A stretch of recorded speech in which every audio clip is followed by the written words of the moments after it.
The machines used by the machinist are called machine tools. Thousands of things we use every day are made with them. Or they are used in making other machines that make bicycles, electric motors, gasoline engines, in fact, most of the necessities and comforts of our modern lives. Although machine tools work on metals, they have a familiar cousin in a familiar machine, the woodworking lathe. The basic features of the design and of the operation of the woodworking lathe in the home or school shop are much the same as lathes used for machining metal. In addition, the woodworking lathe does with wood what some machine tools do with metal. It also demonstrates one of the 5 basic ways in which metal is formed by the machinist.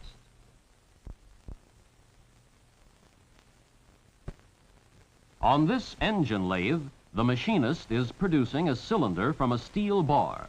In much the same manner, our home craftsman was with the wooden cylinder in his woodworking lathe. This fundamental method of machining metal is called turning.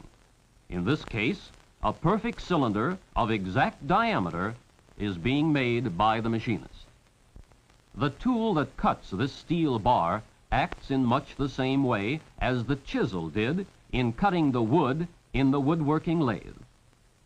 The drill press demonstrates a second way in which metal is machined. It is a simple machine tool in which a drill produces a hole in a piece of steel.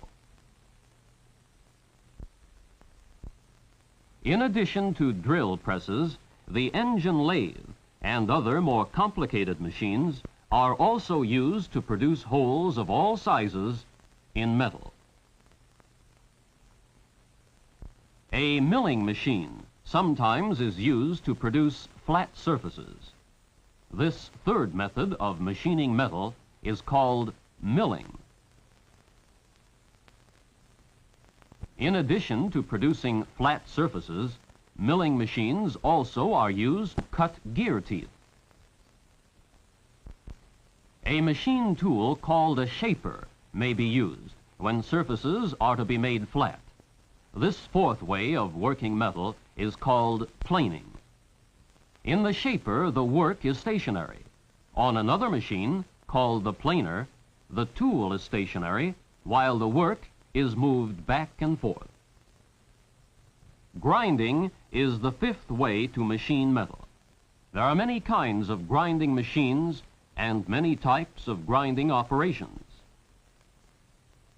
Through the use of an abrasive wheel, a flat or even a round surface of extremely smooth finish and of great accuracy may be produced.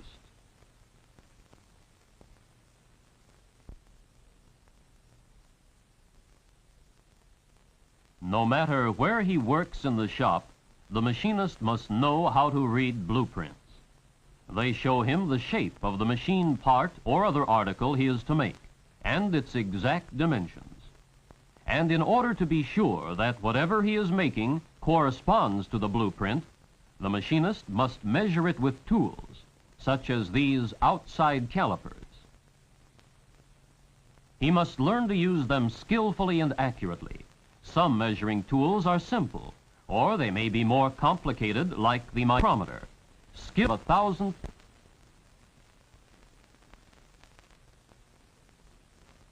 One of the introductions to shop work for the beginner is bench work. Filing metal to size, for example, is an amount of skill that can be learned through practice. Scraping is another type of bench work.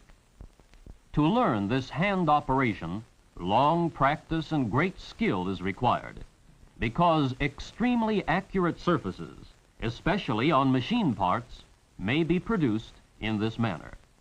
Beginners in the machinist trade usually start work on a production job, where they do the same type of work each day. If they work on an automatic machine, little skill is required. On semi-automatic machines, like this turret lathe, more skill is required of the operator. He must know something of the tools he is employing and of their function and operation in order to operate his machine properly. He may even have to measure his work to check on its accuracy. When he learns how to set up work in the machines he is operating, the student machinist may be promoted to the position of setup man or line foreman and set up work in the machines for the less experienced operators.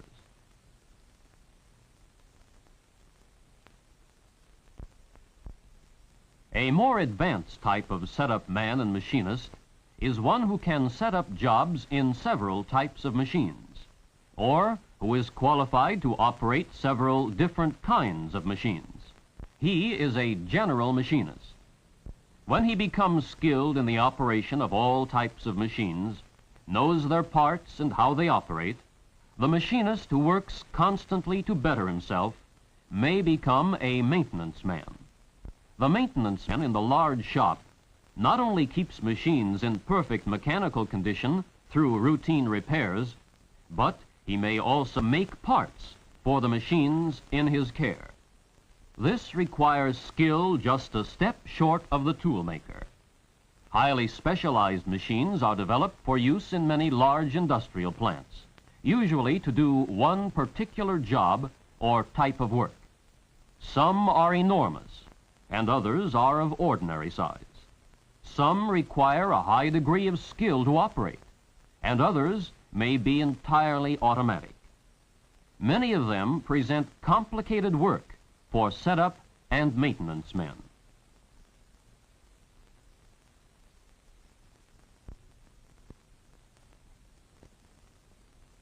The toolmaker is a highly skilled and experienced machinist. He may work within 1/1000th of an inch, a space no bigger than a hair, in making the original samples of a new job his shop is to produce, or in making precision tools that the machinists of his shop will use in producing some large-scale production job. Toolmakers may work in either the small job shop or they may have the best-paying jobs of the biggest shops. Skill in all phases of the machinist's craft plus experience are necessary before one can become a toolmaker. Closely akin to the toolmaker in skill and in precise work is the die maker.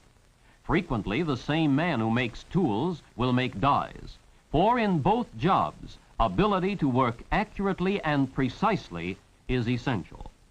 Long training and experience lie behind both the toolmaker and the die maker. The experienced tool or die maker who gains a full and complete knowledge of his trade and of machines may become a tool designer. Knowledge of machine principles and of higher mathematics are necessary in designing machine parts, tools, and jigs.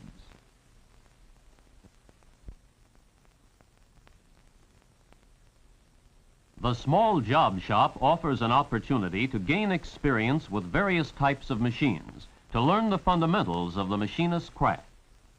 Or one can begin as a helper to an experienced machinist in a larger shop. It is in this manner that many apprentices in big manufacturing plants begin. In addition to their work in the plant at machines, apprentices attend classes in mathematics, machine design, and science.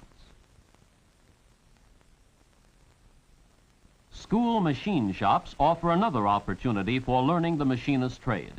If you learn decimals and simple arithmetic in the classroom, if you like to work with your hands, if you like to make things, if you are not afraid of oil, grease, and dirt, if you like machinery, you can become a machinist. With that simple background, you can obtain a fairly good job. Day or night trade schools, either public or the reliable private trade schools, offer a sound background in machine shop practice. This is supplemented by classes in mechanical drawing and the simple arithmetic of fractions and their equivalents that will enable one to become a skilled machinist. The school drafting room will teach you to read blueprints, something you must know, especially if you want to become a designer. The designer must know higher mathematics, and the toolmaker must know something of how they apply to his work. And both must keep abreast of every new development in machine practice and machine design. If you can develop your manual and mental skills to do a job accurately and well with a machine tool, if you want to learn and are ready to start at the bottom, if you're not afraid